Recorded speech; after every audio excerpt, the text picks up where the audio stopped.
Okay. So to begin, let's open GeoDa and load that GSDOH data.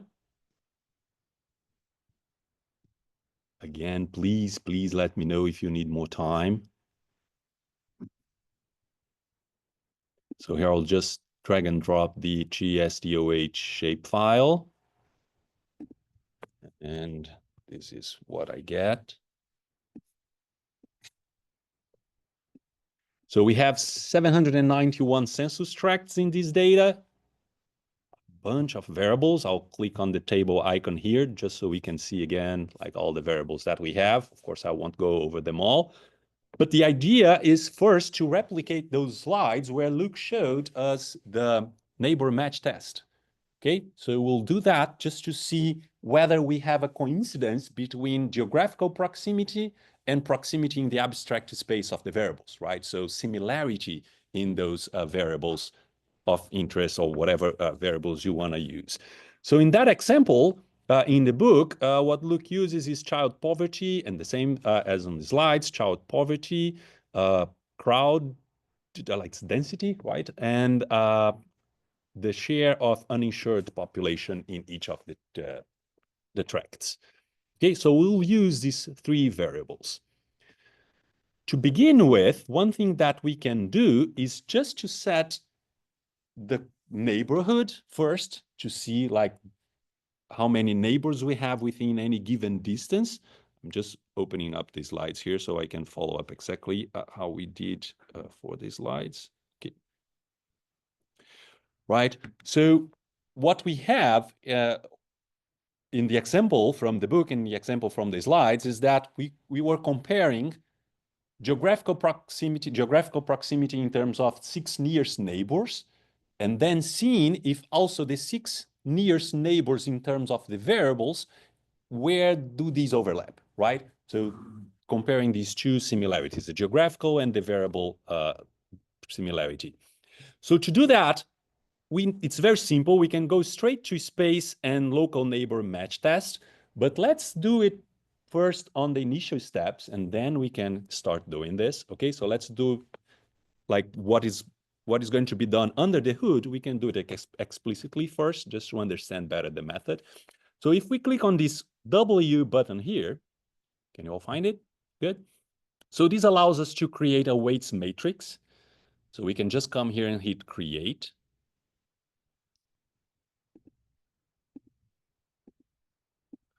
The first thing that GeoDa asks us is to choose an ID variable for this weights matrix. So most of the data, we already have something. If not, we can just create an ID variable so it's easy to identify each of the rows that we have in this data. Let's use this object ID that came with the shapefile. And we're interested in closest neighbors. So we need to check their distance in order to classify them based on their distance between each of the tracks, and then select the 6 that are closest to each other, right? So here we move from contiguity weight, where you will just check the polygons and see whether the polygons, share any point or edge. We move from this to distance weight. And here on distance weight, we need to select the coordinates. So here we will use the centroid of the polygons. And we can use the Euclidean distance between these. Because it's projected. Because it's already projected. And then we can do k nearest neighbors, right? Okay. We'll use distance band later, but let's just focus on what we need now. So k nearest neighbors, and then let's set this to 6. Does it make sense to everyone what we're doing? Okay. So we create this weights matrix. When we create it, we need to give it a name and save it. So in order to be able to identify what we just did, I'm labeling the name I'm giving to this file is SDOHKNN6. So I know it's just the nearest neighbors, considering 6 neighbors. So I'll save it. I had it already, but just replacing it. And here we have some summary of this weights matrix that we just created, right? So we know that it's based on the centroids. We have 6 neighbors. we're considering the 791 observations. Since it's k-nearest neighbors, the number of neighbors for each unit is the same, 6. Here we have the degree of sparsity of this matrix. So we know that the percentage of non-zero. So from all the combinations of 2 by 2 edges that we could create between all our spatial units, only 0.76% is not actually 0, meaning that we are considering only like very few neighbors for each unit, right? So each unit is not neighbor of most of the other units that we have in our data. And in the symmetry here, it's saying this matrix is asymmetric because with k-nearest neighbors, a unit may be neighbor of another one, and that may not be reciprocal, right? Because you're just selecting the 6 nearest ones. Especially if you're on the edges, this will happen quite often. Okay, does it make sense? All right, so I'll just go back to our themeless map. And from here, let's right-click on the green rectangle and first make it transparent so we don't see the green, and then we can focus on, so fill color for category.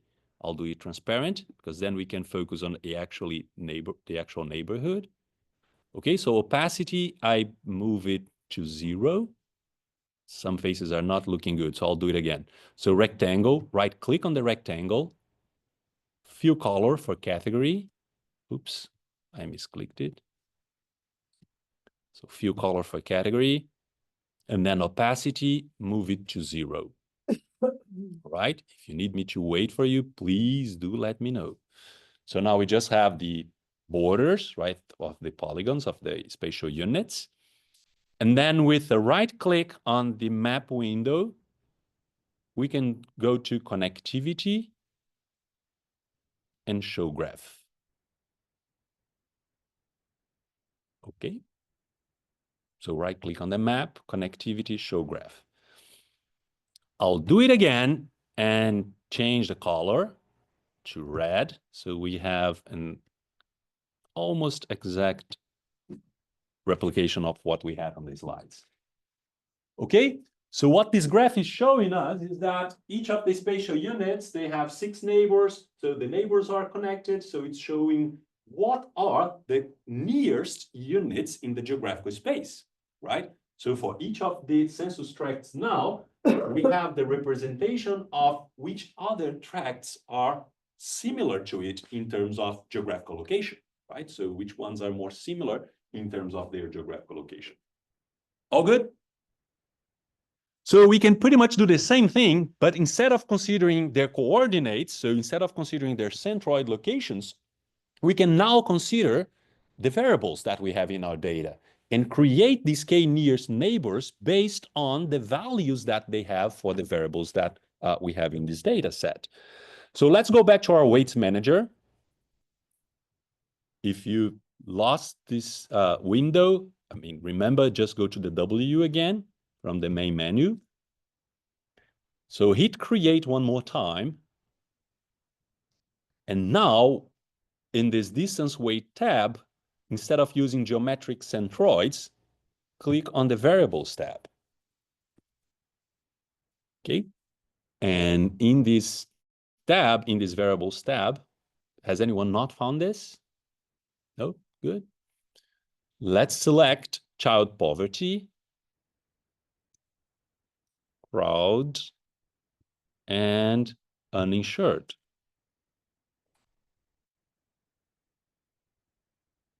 Okay. Did it work for everyone to select the 3 variables? Yep, good. So we'll keep the number of neighbors as 6. Create it again. And now name it with a different name. So I'm just adding this V here for variables. And then again, KNN V6. So just saying that I'm using the 6 nearest neighbors, but based on the variables. Hit save, replace, in my case. Okay. All right. So here in the summary now, we know that the distance variables that we're considering are these 3. All good? Child poverty, crowd, EP crowd and EP uninsured. Did you find them? They are together. Yeah. I think they are the, let me see, the 7th variable and then the 8th and the 9th.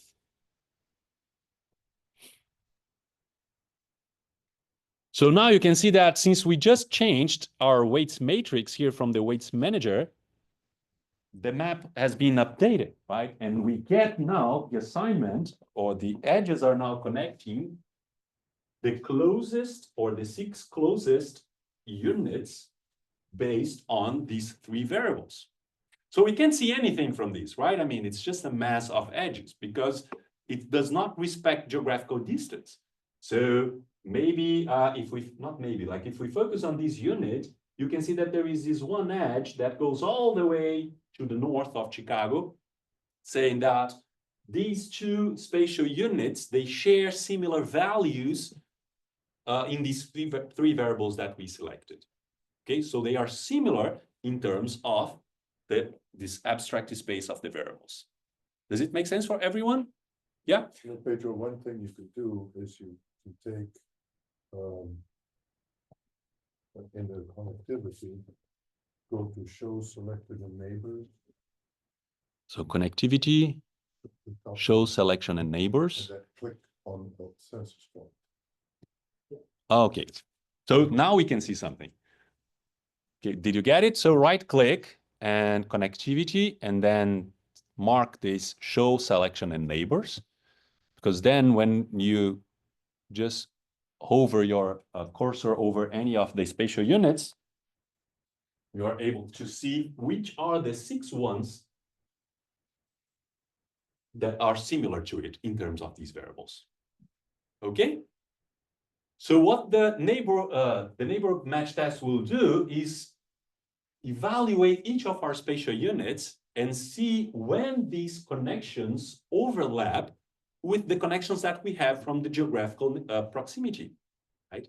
And when they do, then we have a match, right? So then it means that we have proximity and geographical and in terms of variables. If you want to cheat a little bit and click on the one that sticks out, this one. That's one that had, yeah. Okay. Yeah, see that one has 2 neighbors that are geographical neighbors and also attribute ones. Yeah. So we can tell, because as Luke said, I mean, we're cheating here, we already know the result, right? But you can see that once you select this unit, 2 of the 6 units that have similar values for these variables are neighbors of that unit, right? So this unit will be highlighted when we do the match test. Okay? So let's see if that really happens now, or at least what is the final result. So we can just come to, sorry. Get out. Oh, anyway,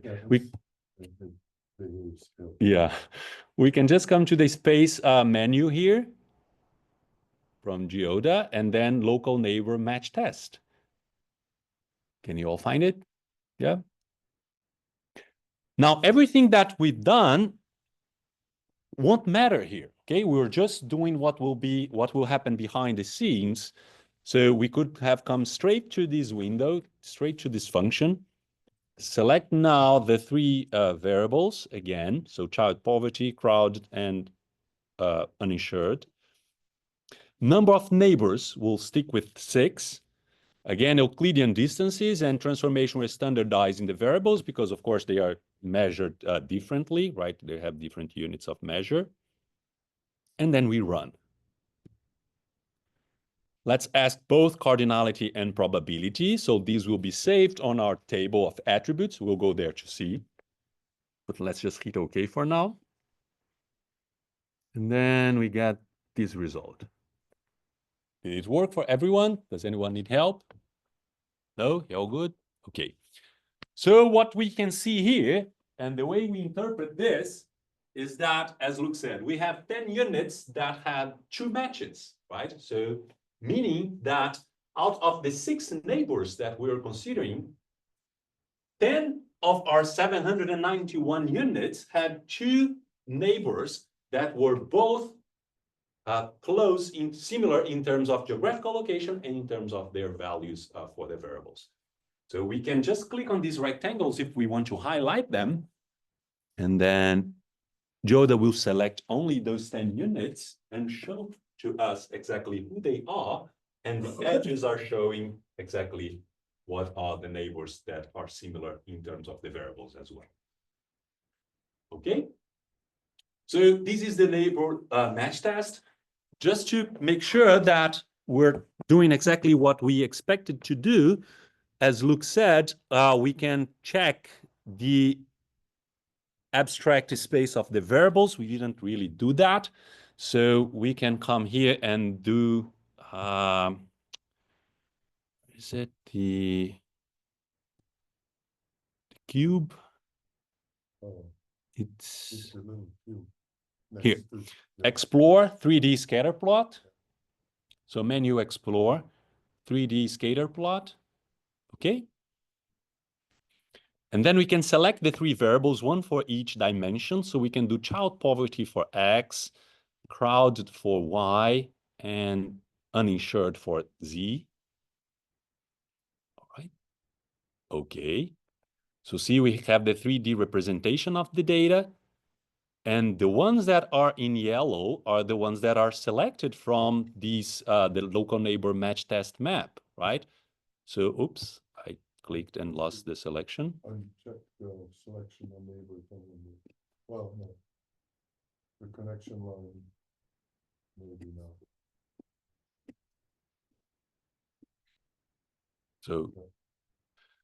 So see, this kind of shows that we have the units that are located in similar spaces, right? So in terms of geographical space, so they are really neighbors in the Chicago area.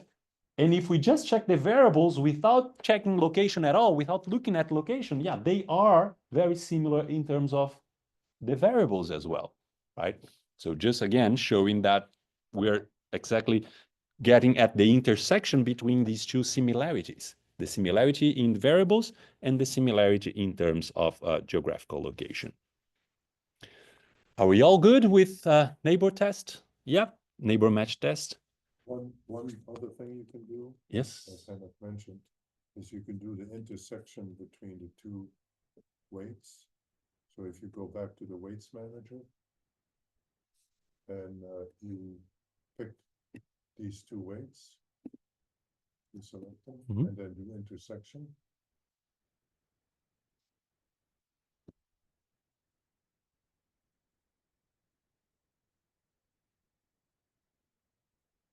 Now you show the network graph.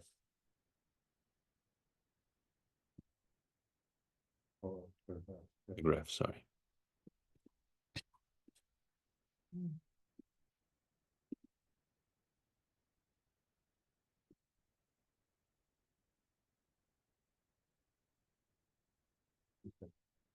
It's the same that we had before, yeah. So again, it's just showing how the neighborhood match test is only the intersection between these two weights matrices, right? Between the proximity in terms of geography and variables. Okay, so if we're good with the match test, let's close this project. So I'll hit the second button here with the X and close this. I don't want to save it, so I'll hit no. And now let's move forward to our liquor store data. So I'll start a new project, drag and drop liquor Chicago shapefile, and we have these dots. Okay, I'll give you a few seconds to make sure that you're all able to open this data.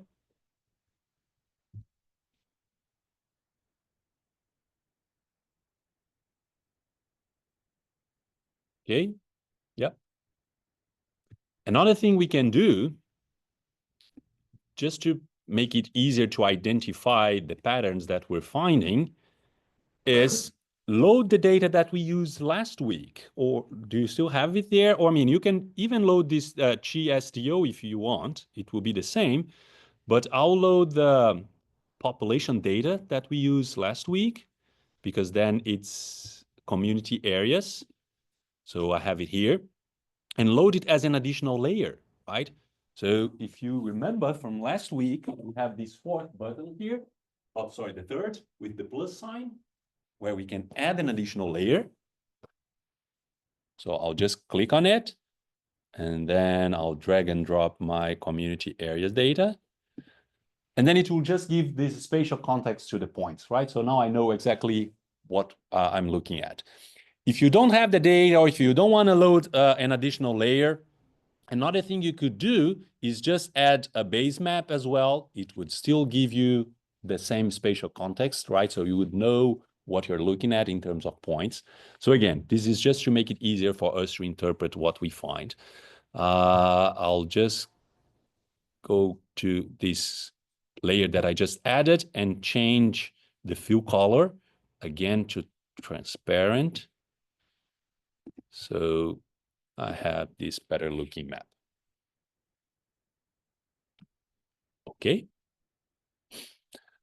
All right. So now what we can do is start checking if we find any interesting pattern in this spatial distribution of liquor stores in Chicago, right? If there is any spatial structure in their locations, or if their locations are random or anything like that.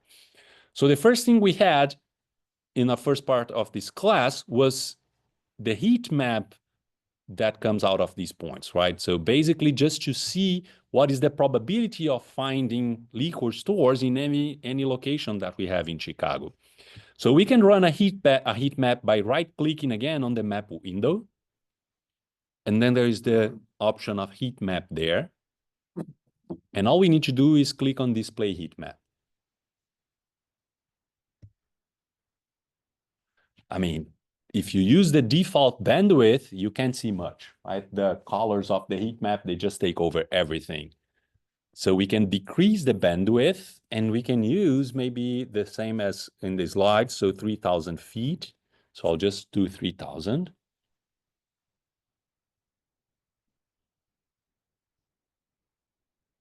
And now we have, in the slides, I think they were gray. I don't think so. I know they were so because I have them open here, but they were black actually.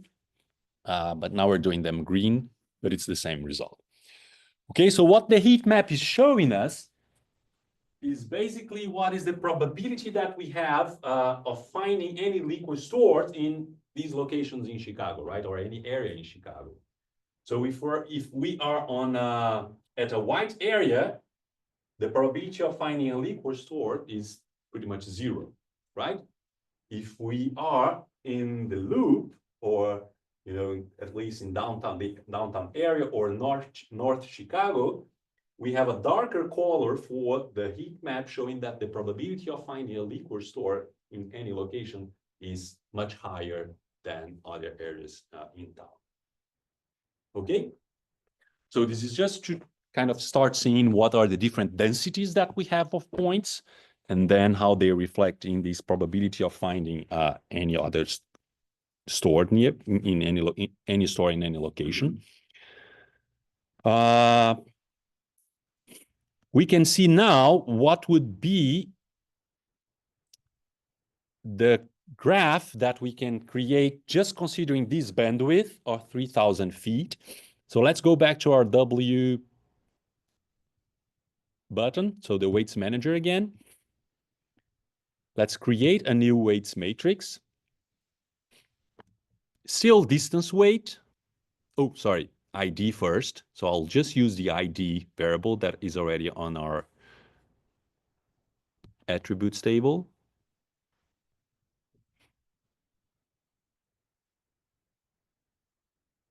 Okay. So here in distance band, now we do 3,000. GeoDa will not like it because it means that some units will not have neighbors. But anyway, let's just do it. So see, we get this warning saying that this threshold is less than the minimum value to guarantee that each point has a neighbor. So we'll proceed.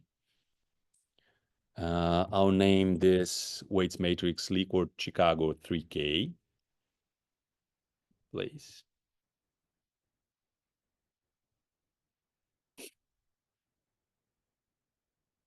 Okay, so now we have that the threshold value for this distance matrix is 3,000 measured in US survey foot.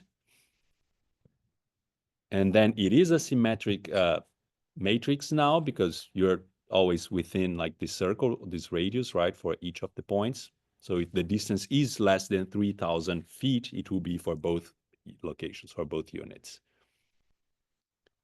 Okay, so we can check now the connectivity graph. So just by hitting on connectivity graph, I'll change the color again. So right click, connectivity, change edge color. I'll do red again. Okay. So what we have now is that we know how many, at least we can kind of tell how many points we have within this 3,000 feet radius from each of the liquor stores that we have in Chicago, okay? So this is meaningful for us if we're thinking about a DBScan or a HDBScan approach to find clusters, to find density-based clusters, because we can see, for example, that within this epsilon of 3,000, so within this distance, it's not a radius, the full circle distance of 3,000, what we have is that, for example, for South Side Chicago, we won't have that many points or that large concentration of liquor stores within a range of 3,000 feet, right? So for example, here we have these 4 points that they are together, right?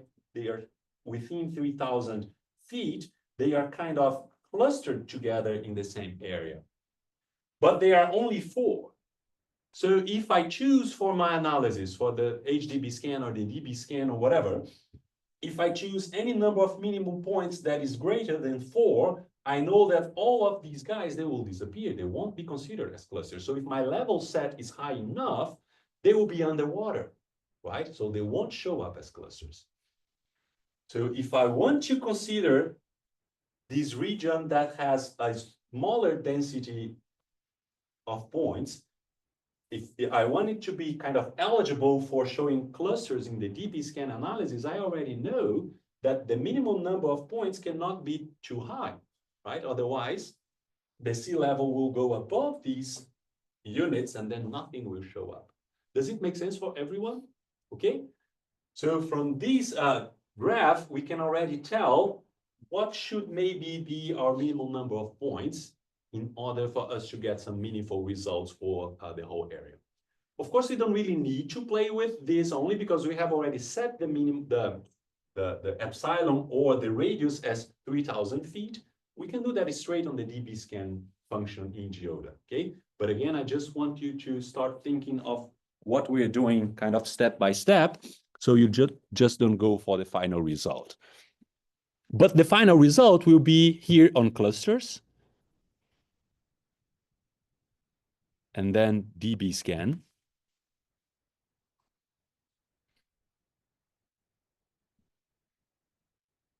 And as you can see here, we can choose it all. The threshold that shows up for us first, let's select the coordinates, X and Y variables, so the centroids. So you can see that the epsilon or the threshold, the distance threshold that is being shown here is very small. And it is like this because the coordinates are being standardized. So since we're using the coordinates, we may not want this, right? So let's change this to raw. And then we're actually able to see the distance that we have, right, between these coordinates. So let's decrease this threshold to 3,000 feet.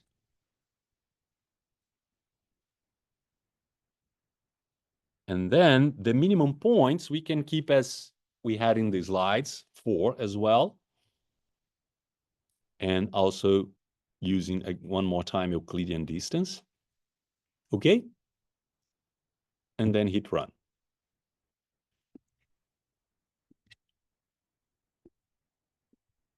So basically what we're doing here, let me try to put them side by side.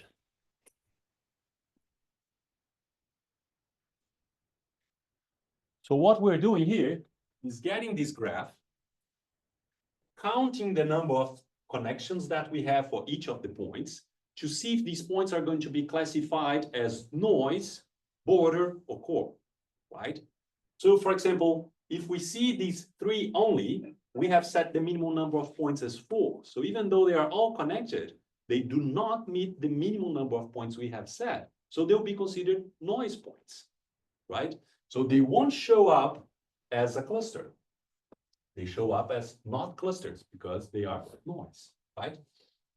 But if we check these 4 that we also talked about, they do meet the minimum criteria, right? So there are 4 points within the circle, right? 4 points within the threshold, the distance threshold. So they will be considered core points and they will form a cluster. Okay? Now, if we check, for example, let me find here, maybe this is a good example. So if we see these points, do we have a border point there? I don't think so. I'm trying to find a border point and, okay, this one. So let's check this, okay? So if we see this, what we have in this red cluster is that this point here has only one neighbor within the 3,000 feet, right? So it's not a core point. If it were not connected to this other point that does have 3 more neighbors, so it does get beyond the threshold and becomes a core point, this point would be considered a noise. But since it is connected to a core point, it becomes a border point, and then it becomes part of this red cluster here. Okay? So we know that we have a high concentration, like more than would be expected from, given the minimum threshold that we set for distance, and given the minimum points that we want in each circle, we know that we have a high concentration of liquid stores in this area. So it is an area of interest, or it shows a spatial structure of the data in this area of the map. Okay? So is this result good? I mean, as Luke said, it really depends on what you want to do. For most of the applications, we may have just too many clusters here, right? Pretty much, most of the units are part of a cluster. We have very few points that are not actually considered as, points of interest in terms of being part of a cluster, right? So we may want to decrease the number of clusters. Can you tell me what you should do or what we should do to get to a result that shows us less clusters? That is one way. Can you tell me another one? Decrease the bandwidth. Yeah, no, increase. If we increase the bandwidth and we keep the minimum number of points, what will happen is that points like this, or maybe this, if you increase the bandwidth, then maybe this point will be part of the bandwidth as well. And then the minimum number of points will be met. But like, if you want to like condense into, You will have less, you'll I have see. fewer clusters. So the clusters will be merged. So Yeah, you'll have less clusters, yeah. but you will still have too many points as part of a cluster. Yeah, it'll just be really big. Yeah, so Yeah. pretty much in the end, everybody may be in the same, just one cluster in your data, right? So that is, yeah, you would have less, but that was my question, right? So you're right in your answer. It would be less clusters, but it wouldn't be less points part of a cluster, right? So you would still have too many points that would be classified as points of interest. Whereas if you decrease the bandwidth, you would maybe end up with less clusters depending on the minimum number of points, right? Okay, so let's try change the minimum number of points. So I'll go back to space. Sorry, clusters, DBScan. And now instead of 10 or 4, let's do 10. Hit run. And this is what we get. Put them side by side. Oops. So yeah, now much less clusters. We have only 6 now. But we have a whole area in Chicago. So the whole south and west sides of Chicago, they show no clusters at all. Right? So again, depending on your objective, this may not be a good result.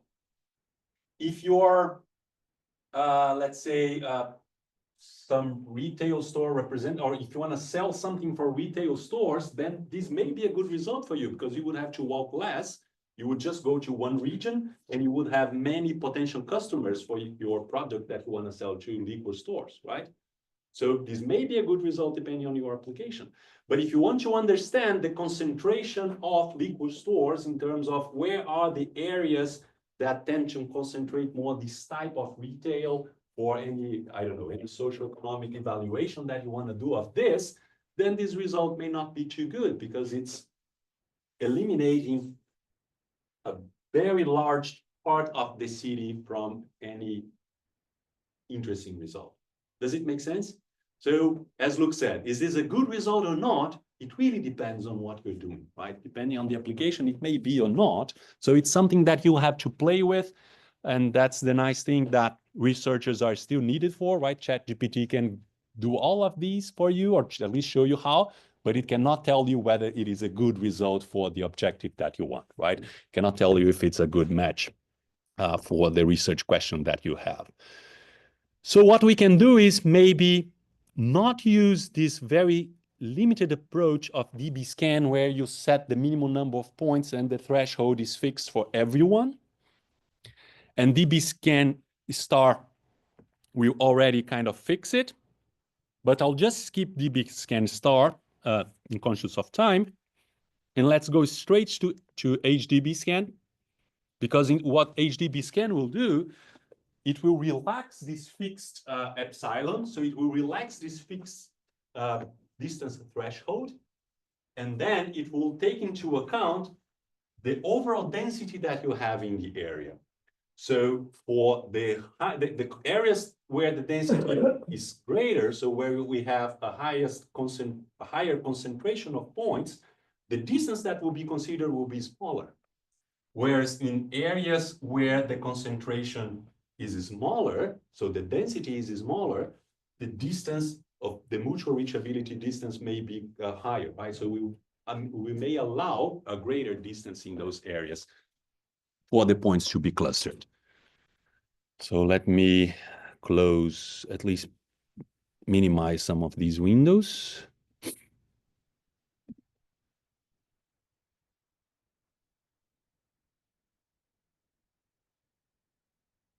And now go back to clusters, HDBScan.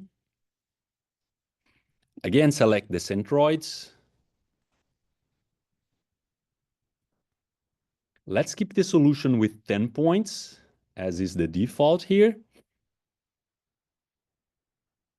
For transformation, let's go back to raw. And then hit run.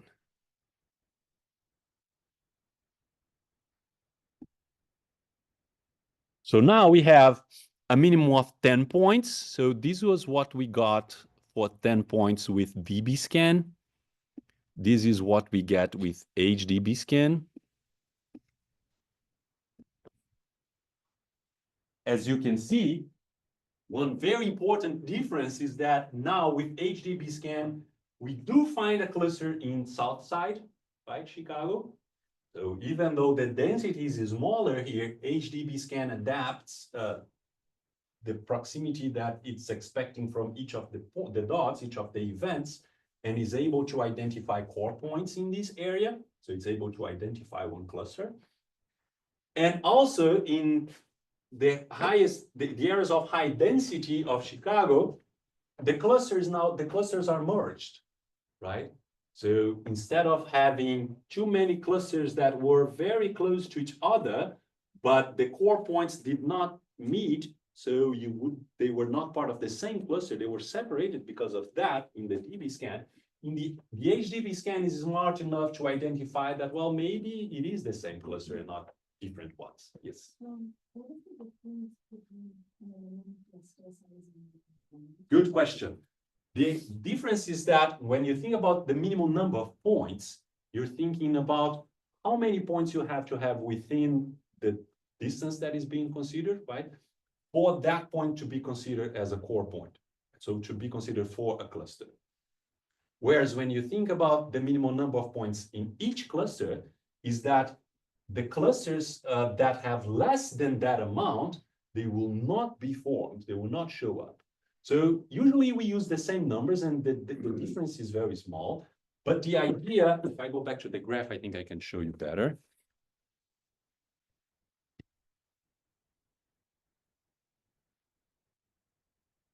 Let's say here, I say that I need 4 points. So these for the minimum points that you want, right? So I have 4 here, so these points will be considered as core, okay? But if I set a different number of points for the cluster, I can do, let's say 5, and say that I need not only 4 core points, but also a few border points to have the cluster large enough to be actually considered as a full cluster. Does it make sense? Not really? You can say yes or no, right? I can try to explain different way. No? Okay, so the idea is the following. When you set here on the... See, the thing is that if you say minimum points, then you can end up with a cluster with more than that number of points because you keep grouping them together. But if you say minimum size of the cluster, then you will not take anything that's smaller than that. So you need to have, at the very minimum, a core, if that's the number that you set. So if you say 10 in both cases, so in the original logic, you take every point that has 10 neighbors, that's a core point.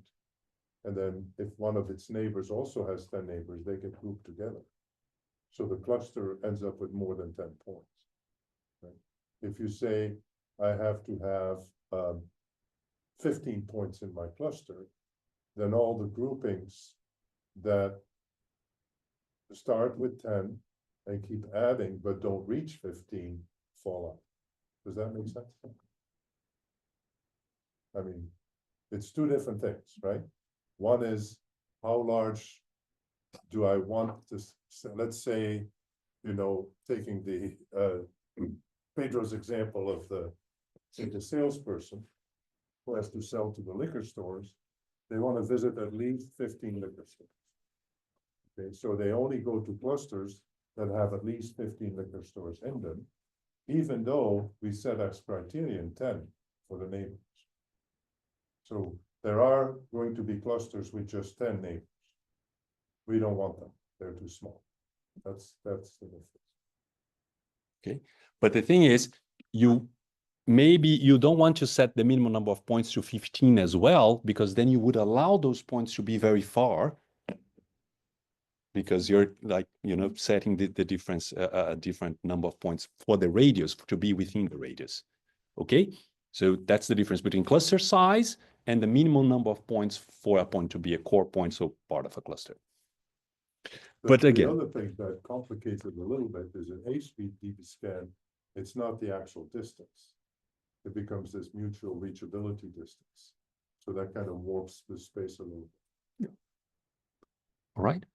So we're a little bit over time, but I just want to finish showing you the condensed tree to explain again, to show you exactly what Luke explained on the slides. So what we have here on the condensed tree is showing the persistence that we have for each of these clusters, right? So it's basically seeing the area that we have when the peaks starting to form, like based on this, the lambda that you have, it is seeing whether this area above the threshold, so where the peaks separate, if this area is larger or is smaller than what you have below. So in this point, since the area here is still smaller than what we have below, this is not considered a cluster. Well, the so first one doesn't count. Yeah, okay, so do the same for this. So you keep moving, right? So here the area is smaller than what you have below, so you keep moving. And then on the next step, you have these two peaks that were formed. The one to the right has nothing below it, so it is classified as a cluster. The one to the left still have other peaks below it. So you check again, is this area greater or smaller than what you have below? In this case, it's smaller, so again, not a cluster. So move one more step. Now you have two peaks. Again, this is a final one, so it is classified as a cluster.